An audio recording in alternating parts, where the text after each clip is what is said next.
السلام علیکم، آپ دیکھ رہے ہیں الفجر یوٹیوب چینل. میں ہوں مریم خان. آج ہمارے ساتھ بہت ہی معروف مذہبی اسکالر مفتی عبدالقوی صاحب موجود ہیں. السلام علیکم سر. وعلیکم السلام ورحمۃ اللہ. مفتی صاحب، جیسے 14 اگست آ رہی ہے اور 14 اگست پہ ہم لوگ جو نوجوان نسل ہے وہ بہت جوش و خروش سے 14 اگست مناتی ہے. تو سب سے پہلے تو ہمارا جو جھنڈا ہے پاکستان کا مطلب لا الہ الا اللہ، اور پھر اس میں ہمارے رنگ جو ہیں وہ دو رنگ ہے، سبز اور سفید. تو دونوں اقلیتوں کی جو ہے وہ بھی ہوتی ہے، مائنورٹیز کو بھی ریپرزینٹ کرتے ہیں اور میجورٹی کو بھی. لیکن اس میں سوال یہ ہے کہ جس طرح لوگ کپڑے پہن لیتے ہیں جھنڈے کے، گھروں میں لگاتے ہیں، بچے کپڑے پہن کے پینٹ کرتے ہیں، تو اس میں تقدس تو نہیں پامال ہوتا جھنڈے کا؟ بسم اللہ الرحمن الرحیم. جی دیکھیں جی، حضور کا فرمان مبارک کہ حب الوطن، کہ وطن سے پیار، من الایمان. فرمایا جس طرح ایمان کے مختلف شعبے ہیں ان کے اندر محبت وطن سے ہو، یہ بھی ایمان ہے. تو اس وقت 14 اگست کا جو جشن منایا جا رہا ہے یا منایا جائے گا، جی یہ جس طرح کی تیاریاں تھیں اور انہی تیاریوں کے سلسلے میں ہی جو آج ہم دیکھ رہے ہیں، پہلے بھی دیکھتے رہے. پوری قوم کے اندر اس وقت بیداری جو ہے نا وہ 2 وجہ سے آ چکی ہے. ایک تو ہمسایہ ملک ہے، وہاں مودی سرکار. جی وہاں جب ہم دیکھتے ہیں کہ جناب انڈیا کے اندر اور بھارت کے اندر جس طرح ظلم و بربریت مسلمانوں پر ہے، تو ہمارے اندر ایک جذبہ پیدا ہوتا ہے. اور جذبہ یہ پیدا ہوتا ہے کہ جناب ہمیں سب سے زیادہ جو پیار کرنا ہے اس وقت، اور مودی سرکار کو جو ہم نے پیغام دینا ہے وہ یہ دینا ہے کہ ہمیں اسلام سے بھی پیار ہے. ہمیں اپنے کلمہ طیبہ جس کی بنیاد کے اوپر پاکستان بنا، لا الہ الا اللہ محمد، ہمیں 2 قومی نظریے سے بھی پیار ہے، ہمیں اس خطے سے بھی پیار ہے. آج وہ کشمیر جو آزاد کشمیر کے نام سے ہے، وہاں دیکھیں مسلمان کس قدر خوشحالی میں ہے. بے شک. اور اللہ معاف فرمائے، مقبوضہ کشمیر کی کیفیت دیکھ لیجیے. پاکستان کے اندر 20 22 23 کروڑ مسلمان ہیں، الحمدللہ ہر مسلمان کس قدر خوشحالی میں ہے. اور جب ہم 20 22 24 25 یا 26 یا 28 کروڑ انڈیا میں مسلمانوں کو دیکھتے ہیں، صرف مسلمان نہیں، بیچارہ سکھ، ہمارے مسیحی بھائی، پارسی بھائی، یہ سارے کے سارے بیچارے جو ہیں اس ظلم کی وجہ سے. اور میں یہ سمجھتا ہوں کہ یہ ظلم وہاں اس لیے نہیں ہونا چاہیے تھا کہ ہمارے ہی مسلمانوں نے، جب بر صغیر تھا، پاکستان ابھی مہاراج وجود میں نہیں آیا تھا، کہ ہے سے ہندو اور میم سے مسلم، اور اس سے بنا ہم. اور وہاں بھی کانگریس اسی وجہ سے کامیاب رہی اب تک کہ انہوں نے کہا جی ہم ایک لبرل حکومت ہے اور ہمارے ہاں سب انسانیت کی بنیاد پہ، جو اللہ رسول کا فرمان ہے. بالکل. جس طرح آپ فرما رہی تھی کہ پاکستان کے جھنڈے کے اندر اقلیت کی نمائندگی بھی موجود ہے، اور ہم جو اکثریت میں اہل اسلام ہیں ہماری نمائندگی بھی موجود ہے، اور سب کے حقوق برابر ہیں. جی میرے امام حضرت امام اعظم رحمہ اللہ سے جب پوچھا گیا تو فرمایا خون کے حوالے سے، عزت کے حوالے سے، تعلیم کے حوالے سے، صحت کے حوالے سے، ہر ایک کے اپنے جو ذاتی عقائد ہیں ان کی آزادی کے حوالے سے، دماؤہم کا دمائنا، ان کا خون اسی طرح محترم ہے. میرے امام اعظم رحمہ اللہ سے پوچھا گیا کہ اگر کسی مسلمان نے کسی غیر مسلم کو قتل کر دیا، فرمایا کلمے کو بنیاد بنا کر بہانہ نہ بنانا کہ مسلمان نے مارا اور ہماری اسلامی ریاست ہے. اسلامی ریاست کا معنی یہ نہیں ہے کہ جناب یہاں اس ملک کے اندر رہنے والے جو مسلمان ہیں وہ اس تکبر اور فخر اور غرور میں آئیں، جس طرح کہ وہاں مودی سرکار کی وجہ سے ہندو قوم جو ہے اس وقت ایک جذبے میں جا رہی ہے. ہم مسلمان ہیں، ہماری اسلامی تعلیمات یہ ہیں کہ ہماری آنکھ نے یہ نہیں دیکھنا کس میں، تعلیم کے اندر، صحت کے اندر، حقوق کے اندر، فرائض کے اندر، ایک اسلامی ریاست میں رہتے ہوئے جہاں سیدنا فاروق اعظم نے ہمیں یہ تعلیم دی ہو کہ جو علاقے جہاں اسلام پھیلے وہاں مسجد جس طرح کی تعمیر ہو اسی طرح کے وہاں کے رہنے والوں کے جتنی عبادت گاہیں وہ اس کے مطابق ہونی چاہیے. تو میرے امام نے کہا کہ اگر مسلمان نے اس فخر میں آ کے جی میری سٹیٹ ہے، اسلامی ریاست ہے، میں مسلمان ہوں، کلمے کی بنیاد پہ جناب وہ یہ کہے جی اس نے کسی بیچارے نان مسلم کو قتل کر دیا، فرمایا اس کے جواب میں قصاصاً مسلمان کو قتل کیا جائے گا.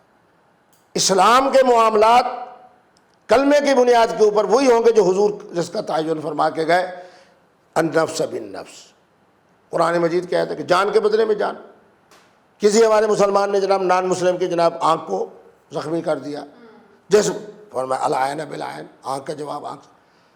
اب ہم اس سوال کی طرف آتے ہیں کہ جس میں آپ نے ایک اشارہ کیا۔ جی دیکھیں، ادب احترام کا تعلق ہوتا ہے علاقائی جو تہذیب و تمدن ہے۔ اب آپ نے خود دیکھا کہ بیت اللہ میں جب جاتا ہوں، اہل عرب جناب ٹانگیں بیت اللہ کی طرف کر کے بیٹھے ہوتے ہیں۔ جی بعض دفعہ میں نے یہ بھی دیکھا، اللہ معاف فرمائے، قرآن مجید 2-3 پڑھتے پڑھتے اس کو سر کے نیچے رکھا اور اس پر ہی لیٹ گئے۔ جی، اور ہم یہاں پہ ایسا سوچ بھی نہیں سکتے، یہاں تصور بھی نہیں۔ میں مفتی عبدالقوی جاؤں گا، میرے گھر کا 4 سال کا بچہ جائے گا یا 90 سال کا بزرگ جائے گا، وہ پہلے قرآن مجید کو اٹھا کے، پھر ہمارے یہاں یہ تصور بھی نہیں کہ قرآن مجید موجود ہو اس پر خلاف نہ ہو، یہ تصور بھی نہیں کہ جناب بغیر وضو کے جناب ہم قرآن مجید کو ہاتھ لگائیں، بالکل، یہ تصور بھی نہیں کہ بیت اللہ کی طرف، یعنی میں ملتان میں بیٹھ کے یا لاہور میں بیٹھ کے ٹانگیں اس طرف کروں جس طرف بیت اللہ ہے، جبکہ درمیان کے اندر کتنی بڑی مسافت پڑی ہوئی ہے، بالکل، لیکن وہ بیت اللہ کے اندر مطاف کے اندر بیٹھے ہوئے ہیں، تب بھی اور میں دیکھ رہا ہوں کہ ٹانگیں انہوں نے۔ پاکستان کا مطلب کیا؟ لا الہ الا اللہ محمد رسول اللہ، 2 قومیں نظریہ ایک حقیقت ہے۔ اس جھنڈے کے اندر سفید رنگ کا ہونا اقلیت کی طرف اشارہ، جی، اور اس کے ساتھ سبز رنگ کا ہونا اکثریت اہل اسلام کی طرف اشارہ، چاند اور تارے کا ہونا وہ ہجری سال کی طرف، اکثر اس کو سمجھتا ہوں اشارہ ہو گیا، یعنی اسلام کی ہجری سال کی طرف بھی اشارہ ہے جھنڈے میں، اسلام کی طرف بھی اشارہ ہے، اقلیت کی طرف بھی اشارہ ہے۔ اب میں جب دیکھتا ہوں کہ 4 سال یا 6 سال یا 8 سال کا بچہ بڑے جذبے کے ساتھ اس کو وہ دل پر بھی لگاتا ہے، بالکل، اور اس کے ساتھ جب اس کو نیچے نہیں لے گھروں میں جاتا بھی لگاتے ہیں لوگوں کو، بالکل، تو اس ضمن کے اندر اگر میں دیکھتا ہوں کہ مفتی عبدالقوی نے یہ کہا کہ یار مجھے جب پاکستان کے جھنڈے سے اور پاکستان سے پیار ہے، اور سب سے قیمتی ترین جگہ جو ہے وہ میرے رخسار ہیں یا میرا دل ہے یا میرا ماتھا ہے یا میرے ہاتھ ہیں، وہ میں نے کہا یار اس طرح کر، یہاں پاکستان کا جھنڈا تو بنا۔ تو یقیناً جب اس نے جھنڈا بنایا تو میں نے چوم لیا۔ اب یہ ہے، اب ایک دوسری طرف جاتے ہیں، کیونکہ ہم نے یہ طے کیا ہوتا ہے کہ امت کے لیے آسانی بھی پیدا کرے اور حقائق بھی بتائیں۔ جی، آپ سمجھتے ہیں کہ ایران کا جو جھنڈا ہے اس میں اللہ لکھا ہوا ہے درمیان میں، سعودی عرب کا جناب جو جھنڈا ہے اس میں پورا کلمہ لکھا ہوا ہے، لا الہ الا اللہ محمد رسول اللہ۔ اب جب فٹ بال کا ورلڈ کپ ہوتا ہے جس طرح پوری پاکستان کے اندر اس وقت قوم جو ہے اس نے جشن کے ساتھ کئی دنوں سے جناب وہ ہے جشن کے اظہار کر رہے ہیں، 14 اگست کو جشن کا اظہار ہو رہا ہے، 13 کو ہو رہا ہے، 12 کو ہو رہا ہے، 11 کو ہو رہا ہے، دھرتی میں ہو رہا ہے، ہر قصبے میں ہو رہا ہے۔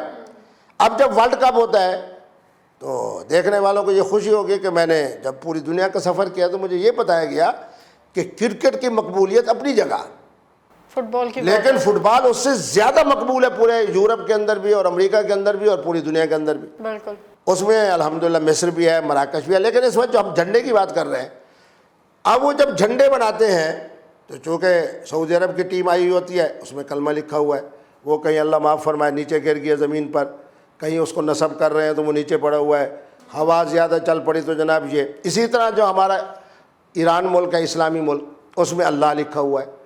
تو معنی یہ ہے کہ یہ تمام چیزیں چونکہ بغیر ارادے کے ہوتی ہیں۔ ایک مسئلہ میں آپ کو بتا دوں اور اس پر انشاءاللہ گفتگو بھی کریں گے۔ جی، انما الاعمال بالنیات کا معنی یہ ہے کہ بیدبی ہو، ادب ہو، عبادت ہو، عقیدت ہو، احترام ہو، عشق ہو، محبت ہو، اس سب کا تعلق جو ہے نا وہ میرے قلب یعنی دل سے ہے اور نیت و ارادے سے ہے۔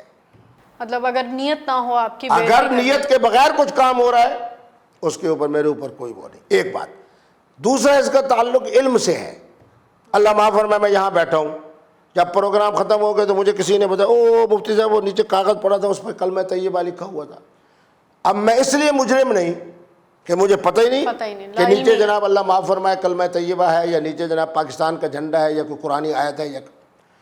تیسرا، یہ اسلام کی سب سے بڑی خوبی ہے کہ اسلام جہاں جہاں تک گیا وہاں جتنے رسم و رواج تھے ان کا جو تہذیب و تمدن کا ایک ذائچہ تھا اسلام نے ان سے روکا نہیں۔ آپ دیکھ لیں نا جب تہذیب الگ رکھی. مدینہ طیبہ کے اندر حضور آئے تو انہوں نے کہا جی ہمارے ہاں 2 سال کے اندر 2 دفعہ جو ہے وہ میلے کا سامان ہوتا ہے. تو آپ نے کہا عید الفطر ہے، عید الاضحیٰ. بیت اللہ کا خلاف تھا، آپ نے اس عمل کو جاری رکھا. اہل مکہ کے بہت ساری رسوم تھی، آپ نے ان کو جاری رکھا. منا، عرفات، مزدلفہ کے حوالے سے جو قریش مکہ نے ایک نظم بنایا تھا حجاج کے لیے، ہاں عقیدہ توحید کے منافی نہ ہو. ایک یہ ہے کہ میں نے پاکستان کے جھنڈے کو اٹھایا اور جناب اس کو رکھ دیا یوں کر کے، کیونکہ میرا ارادہ توہین کا نہیں تھا، اس لیے میرے اوپر کوئی وزن نہیں. اور اگر خدا نخواستہ میں نے جناب اٹھایا اور دے کے مارا بودھی ذہن کے ساتھ، تو اب یہ گستاخی بھی ہے، بے ادبی بھی ہے، اور اس پر میرا مواخذہ بھی ہوگا. کہ میرے نبی رحمت تو کہتے فرما کے گئے کہ وطن سے محبت کرنا ایمان ہے، اور تم اس کی نشانی کو جناب اس طرح کر رہے ہو. تو اس لیے ہم دیکھنے والوں کو کہتے ہیں کہ جناب آپ لوگ ادب کے ساتھ، عقیدت کے ساتھ، احترام کے ساتھ رہیں. جسم کے اوپر اگر پاکستان کا جھنڈا بناتے ہیں تو مفتی عبدالقوی ان میں سے نہیں ہے کہ آپ کے لیے یہ کہے بھی ناجائز ہے. میں جرات کے ساتھ کہہ رہا ہوں کہ جائز ہے، بنائیں. سب سے قیمتی چیز ہاتھ ہے، ہاتھ پہ بنائیں. رخسار اگر قیمتی ہے تو رخسار پہ بنائیں. اسی طریقے پہ جناب ادب کے ساتھ جناب جب ہم پاکستان کا جھنڈا لہرا رہے ہیں تو اس کو کسی وجہ سے ہمارے ہاتھ سے گر گیا، کوئی جرم نہیں، کیونکہ ہمارا ارادہ نہیں. تو 3 چیزیں بنیادی ہیں، ایک ارادہ، ایک علم، اور ایک اس علاقے کا تہذیب و تمدن. اب اس تہذیب و تمدن کے ساتھ پاکستان کا جھنڈا جو ہے اس کے احترام میں، اس کو جانتے ہوئے، اور ہماری تہذیب و تمدن کی جتنی شکلیں ہیں تو ہم جو اختیار کریں گے. تو میں پوری پاکستانی قوم کو سلام پیش کرتا ہوں کہ الحمدللہ کوئی بستی ایسے نہیں، کوئی قصبہ ایسا نہیں. میں نے ایسی خواتین کو بھی دیکھا جنہوں نے لباس، میں ان سے، انہوں نے مجھ سے پوچھا تو میں نے ان کو مسکراتے ہوئے کہا کہ خواتین و حضرات، انسان کو اللہ نے اشرف المخلوقات بنایا، اور یاد رکھو کہ سر کے بال سے لے کے پاؤں کے ناخن تک مفتی عبدالوجود قوی کا وجود جو ہے اس قدر اللہ کے ہاں حرمت والا ہے کہ بیت اللہ سے بھی اس کی شان زیادہ ہے. اب بعض لوگ سمجھتے ہیں نا جی وہ ہم نے لباس پہن لیا، اس کی سلوار بنا لی، اب اس کے اندر توہین ہے، یہ ہے، وہ ہے. بھائی سلوار اگر مفتی عبدالقوی نے بنائی ہے تو پہلے یہ تو دیکھو نا کہ مفتی عبدالقوی کی شان کیا ہے. آپ جو میری بیٹی بیٹھے ہو، آپ کی شان کیا ہے؟ ایک انسان کی شان کیا ہے؟ لَقَدْ خَلَقْنَا الْإِنسَانَ فِي أَحْسَنِ تَقْوِيمٍ وَلَقَدْ كَرَّمْنَا بَنِي آدم. اب سلوار، وہ یار وہ مفتی صاحب نے جناب وہ پاکستان کے جھنڈے کی یار سلوار بنا لی ہے. بھائی پاکستان کی جو جھنڈے کو میں نے بطور سلوار کے پہنا ہے، بطور قمیض کے پہنا ہے، بطور ٹوپ، کیونکہ اس لیے کہ اللہ نے مجھے ایک اشرف المخلوقات ہونے والا. تو اس کو بھی میں یہی کہوں گا کہ یہ بھی ہمارے تہذیب و تمدن کے حوالے سے ہوگا. اگر ہمارے ہاں یہ سمجھا جاتا ہے کہ سلوار بنانا یہ توہین ہے، پھر پوری قوم کو میں کہوں گا کہ قمیض بنائیں، ٹوپی بنائیں، مفلر بنائیں، لیکن سلوار نہ بنائیں. اور اگر ہمارا تہذیب و تمدن ایسا ہے کہ سبز رنگ کی میں نے جناب بنا دی قمیض اور سفید رنگ کی میں نے بنا دی سلوار، اب ہمارے اقلیت والے بھی ناراض نہ ہو بھائی بڑے ادب کے ساتھ. کیوں کہ اس لیے کہ جناب یہ سلوار بنانا کوئی ادب کے خلاف نہیں ہے. تو یہ نہ کہیں کہ جناب ہمارے نان مسلم، دیکھو جی کتنا تعصب سے کام لیا کہ مفتی عبدالقوی نے قمیض تو بنا دی سب، یعنی اپنے آپ کو اکثریت کے حوالے سے قمیض بنا دی اور جناب سلوار بنا دی اقلیت کی. یہ وہ چیزیں ہیں جن کا تعلق جو ہے وہ انسان کی تہذیب اور تمدن سے ہے. آخر کے اندر گفتگو سمیٹتے ہوئے پھر میں کہہ رہا ہوں انشاءاللہ اس پر بھی ایک پروگرام کریں گے کہ گناہ اور ثواب، مواخذہ اور اجر، اللہ کی طرف سے آنے والا جو فرمان ہے اس کے اندر ہم نے عمل کیے، جو اللہ معاف فرمائے ہم نے اس کے اندر کمی کی. اس کے لیے 3 چیزوں کا ہونا ضروری ہے. پہلے نمبر پہ ارادہ، دوسرے نمبر پہ علم، اور تیسرے نمبر پہ میری اپنی مقامی تہذیب و تمدن. اب میں نے ریاست بہاولپور میں جاتا ہوں، کچھ کلمات وہ ایسے کہتی ہیں خواتین جو میں سن کے ذرا گھبرا جاتا ہوں، کیونکہ میرے سرائکی علاقے کے اندر وہ لفظ کے اندر وہ پاک دامنی نہیں ہے جو وہ بچہ. اچھا اسی طرح میں مریدین کے یہاں ریاست بہاولپور میں جاتا ہوں، اب بچہ رو پڑا تو بچے نے، اس کی ماں نے دودھ پلانا شروع کر دیا. اب ہمارے بہت سے علاقوں کے اندر اس کو بڑا عجیب سمجھا جاتا ہے کہ دیکھیں جناب وہ سامنے پیر و مرشد صاحب بیٹھے ہوئے ہیں اور اس نے بچے. تو معنی یہ ہے کہ 3 چیزیں بنیادی ہیں، تہذیب بہت ضروری، ارادہ، علم اور علاقائی تہذیب و تمدن. تو میں پوری پاکستانی قوم کو سلام پیش کرتا ہوں کہ انہوں نے پورا ہفتہ جس جذبے کے ساتھ منایا، 14 اگست سے پہلے بھی، 14 اگست کے دن بھی اور 14 اگست کے بعد بھی، تو یقیناً ہم نے پیغام دے دیا ہے جناب مودی سرکار کو کہ ہم پاکستانی ہیں، اور مسلمان ہونے کے حوالے سے ہمارے ہاں اقلیت کے بھی وہی حقوق ہیں جو ہم مسلمان اکثریت کے ہیں۔ بے شک مفتی صاحب، آپ کا بہت شکریہ آپ کے وقت کا۔ ویورز آپ کا بہت شکریہ۔ اگر آپ کو ویڈیو پسند آئی تو اس ویڈیو کو لائک کریں، چینل کو سبسکرائب کرنا مت بھولیے گا۔ اپنا خیال رکھیں، خدا حافظ۔